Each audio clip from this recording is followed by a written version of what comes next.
Hi friends! Thanks for tuning in. If you like this video, please give it a like, comment below, and take a moment to subscribe to our channel.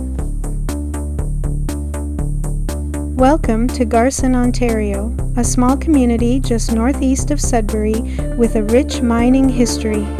Surrounded by forests and rocky outcrops, Garson grew in the early 1900s as nickel and copper mines brought jobs and new families to the area.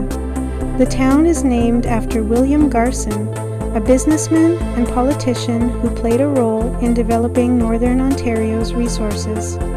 For decades, mining shaped daily life here, and many residents can trace their family roots back to those early days. Over time, Garson has grown into a residential community while keeping its small town character. In autumn, the surrounding landscape comes alive with brilliant fall colors, while winter brings snowmobiling and hockey to the forefront. Whether you're here to explore its past or enjoy the outdoors, Garson offers a genuine Northern Ontario experience. Thank you for joining us on this tour of Garson, Ontario.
Thanks for watching!